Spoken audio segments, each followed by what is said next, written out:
What's good, guys? Today I'm going to explain to you one of the most important questions of the Titanic. It seems that there are not enough for everyone aboard. Why were there not enough lifeboats? About half, actually. Let's go.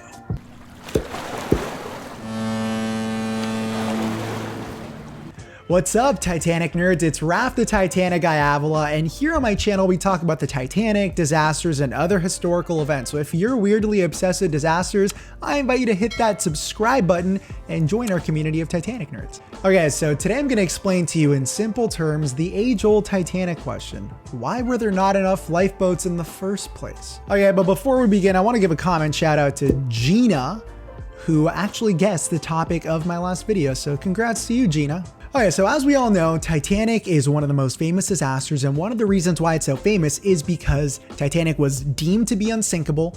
Everyone thought she was unsinkable, and she went out to sea without enough lifeboats for everybody. Titanic had only enough lifeboats for around half the people on board. And we all know what happened, right? There was a big death rate because there weren't enough lifeboats. So why was Titanic even allowed to go out to sea without enough lifeboats?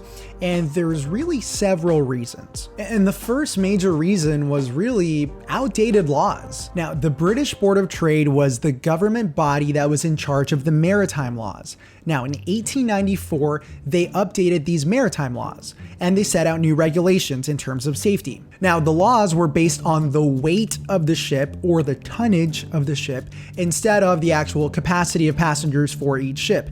And unfortunately, back in 1894, these only regulated vessels up to 10,000 tons. Now, you got to remember that in the early 1900s, the world was in the middle of the Industrial Revolution, meaning that technology was expanding at a level that had never been seen before, right? New ships, new ocean liners were being built incredibly quickly. And very soon after this law passed, many of these ocean liners way surpassed 10,000 tons. Now, when you fast forward to 1912 and you look at the Titanic, that was an ocean liner with a registered tonnage of at least 46,000 tons. So 4 times what the regulations talked about.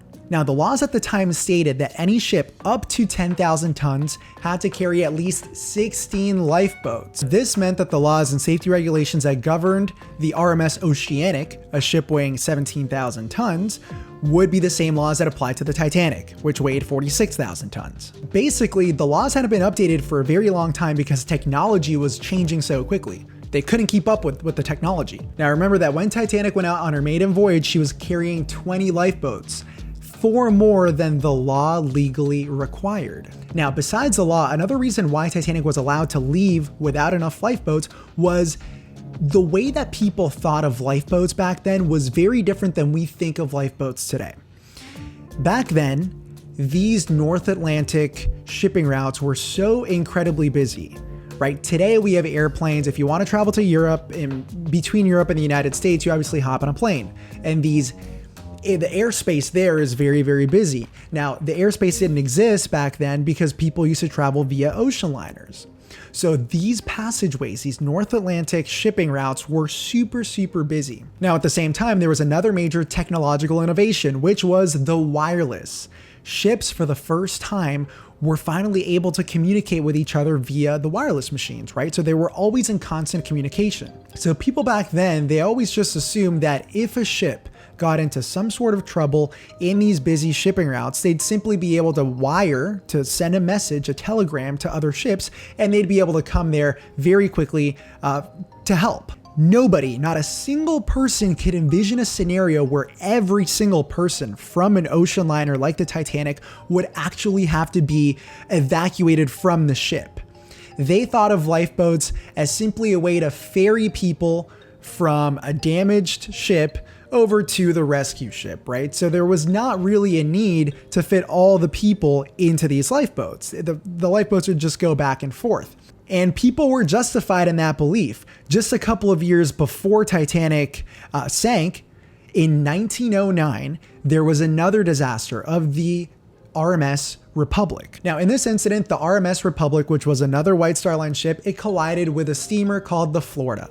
Basically what happened was the ship was damaged and it began sinking, but began sinking very, very slowly. Now, at that point in time, the wireless operators of the RMS Republic signaled for help, and eventually several other ships came to the rescue, and every single one of the passengers was safely ferried from the Republic to the rescuing ships. There were only 6 deaths that were not results of the actual sinking, but results of the collision itself, right? So at the time, that was the thinking. That was the ideal scenario, that a ship would be damaged and then they'd simply be able to call another ship for help, and then the passengers would simply be ferried before the ship sinks. Obviously, this did not occur with the Titanic. Titanic was unfortunately a perfect storm of unfortunate events. Where they were in the Atlantic Ocean, the time of night that it happened, the fact that the Californian arguably, didn't go to Titanic's rescue. So it was very bad luck for the Titanic. Now, the interesting thing, of course, is that Titanic itself could have carried more than enough lifeboats for everybody because they had just installed these new type davits. Now, davits were those cranes that the lifeboats hung from, right? These davits that were installed were the Welland davits, which could have fit an extra row of lifeboats. So the original plans called for 64 lifeboats. However, there was some pushback from upper management where 64 got reduced to 48, and then it was eventually reduced to 32, and then they eventually settled for 20.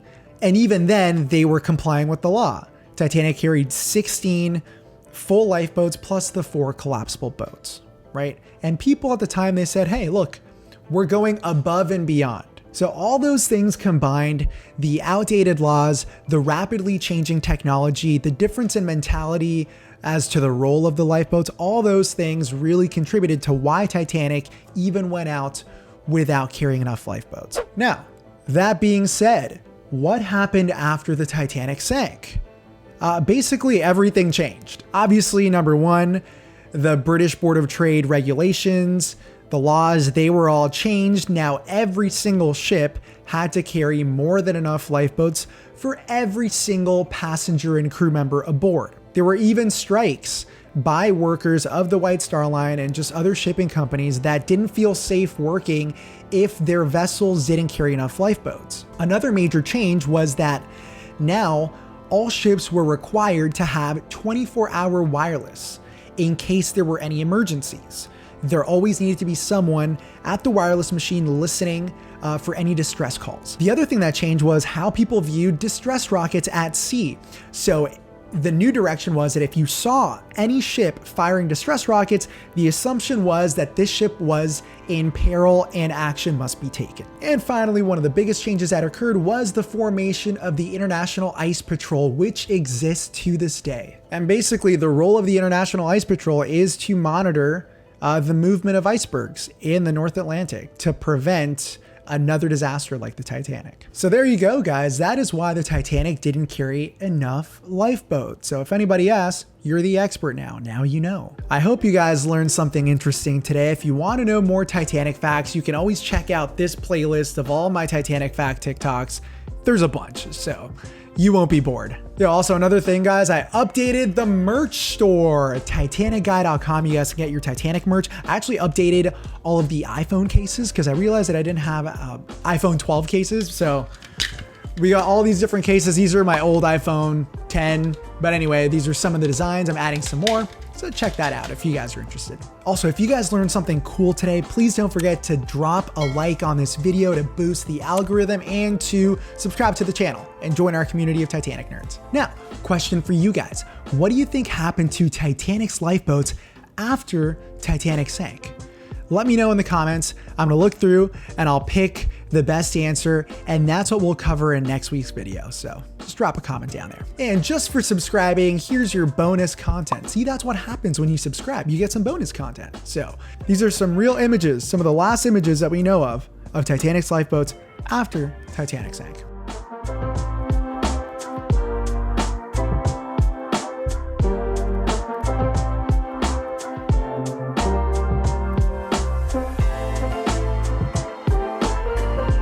Okay, that's all for this week. Bye.